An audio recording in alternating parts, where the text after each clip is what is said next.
Having studied and observed many smallholder farmers and rural youth, especially females from African and Asian geographies, in the context of entrepreneurship, I find few surprising similarities between an aspiring mountain climber and the farmer.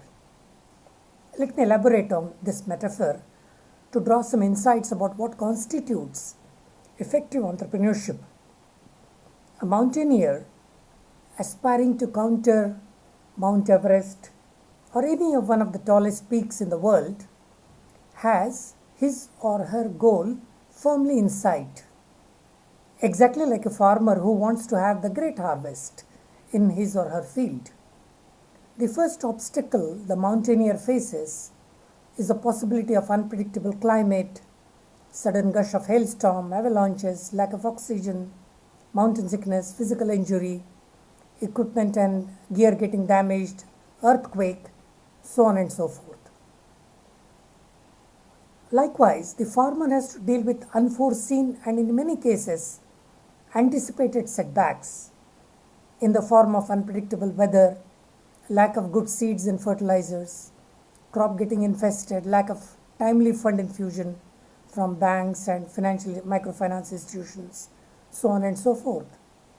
Yet, despite of all these problems, many mountaineers succeed in getting to the top. And likewise, the farmer is able to have the bumper harvest. What are the elements that constitute successful entrepreneurship that help them succeed in their endeavors? Let me share my insights in this podcast. While male farmers have their stories of obstacles, the female farmers have added dimension of challenges. In this presentation, I will be addressing female entrepreneurship from the bottom of pyramid section of Tanzania in Africa. I must at this stage state that while I have tried to find out what constitutes effective entrepreneurship among the bottom of pyramid strata, the findings hold good even in the case of women from, say, middle class or from affluent sections of the society in their quest to become entrepreneurs. If I were asked what is alchemy for a successful entrepreneurship, I would unhesitatingly say it is a function of three things: locus of control, grit, and a positive never say die kind of a mindset. While studying entrepreneurship among lady farmers in the southern highlands of Tanzania in a place called Iringa, I observed a common factor across most of the families. First and foremost, there was abject poverty all around. Most of the economy was based on some kind of barter system.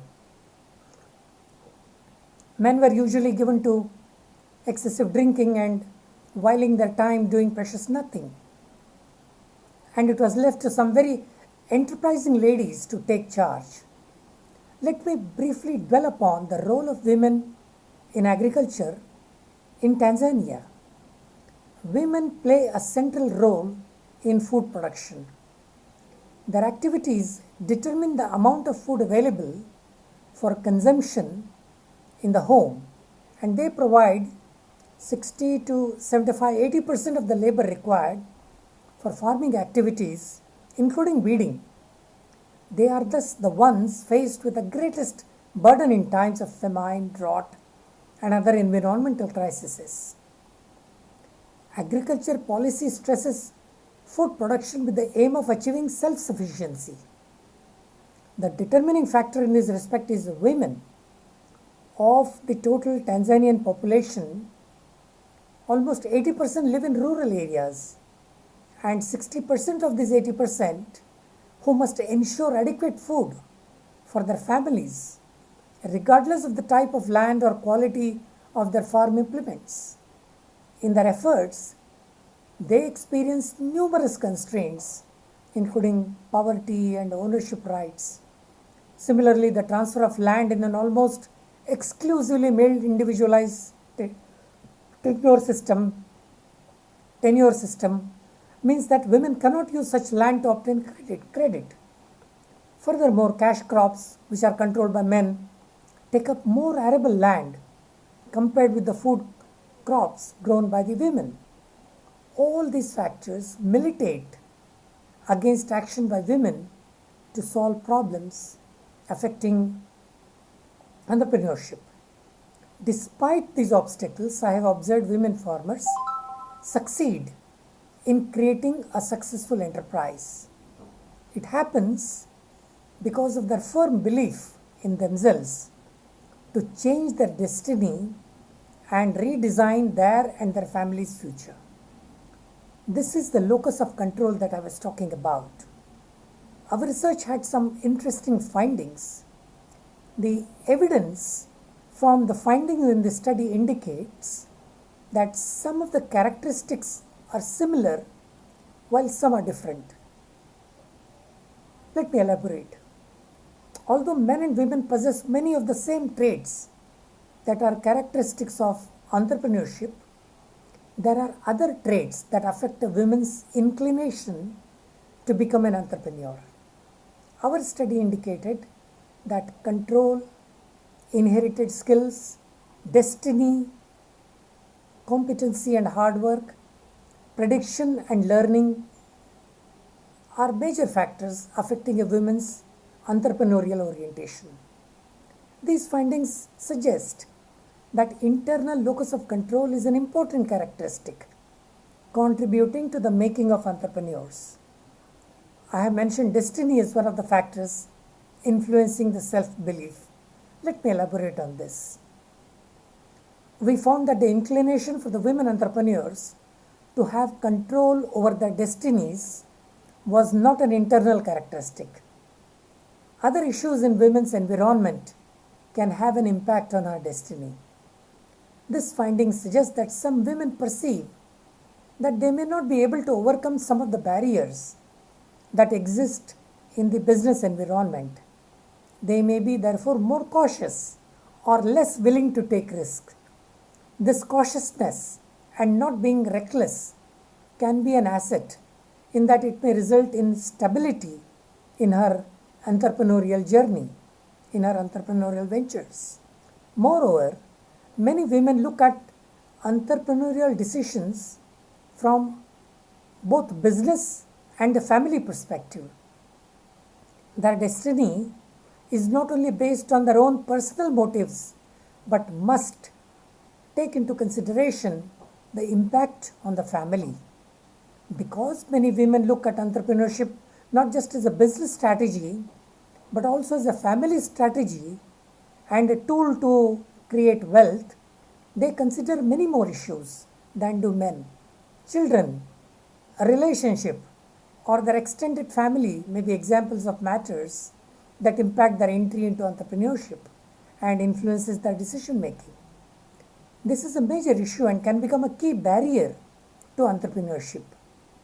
Even though this factor is considerable, it is an issue entrepreneurially oriented women are willing to work with in order to develop alternatives that will allow them to pursue their entrepreneurial ambitions.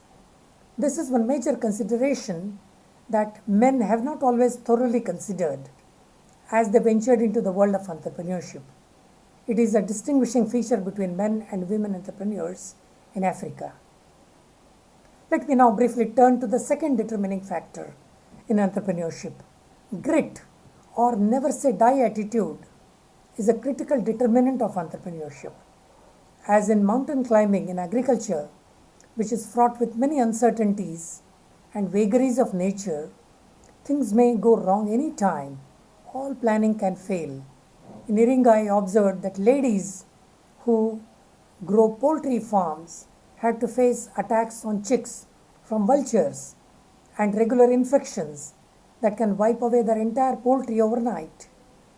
Innovative solutions from the entrepreneurs, from the female entrepreneurs, to dip their chick in colored water so that the colorblind vultures cannot spot them, and getting trained on vaccination through village-based advisors has helped them to overcome these problems.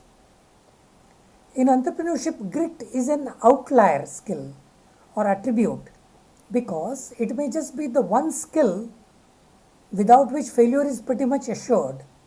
In other words, it's possible to succeed in business or the workforce or as an entrepreneur if you are not creative, or if you don't collaborate well, or have not really learned to be adaptive and flexible.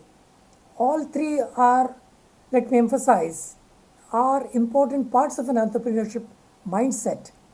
But, and this is important, if you are not at least modestly persistent or stubborn and you tend to quit easily, you are done, even if you are creative, collaborative and adaptive. Lack of grit is the entrepreneurship killer number one. Using the metaphor of our mountaineer, the journey to the summit can stop due to the unforeseen variables, but every inch, every foot and every yard marching is what will take us to the top.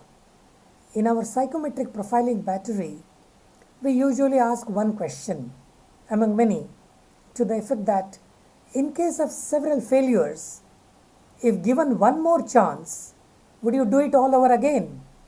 And most surprisingly, women as compared to men answer this by a resounding yes.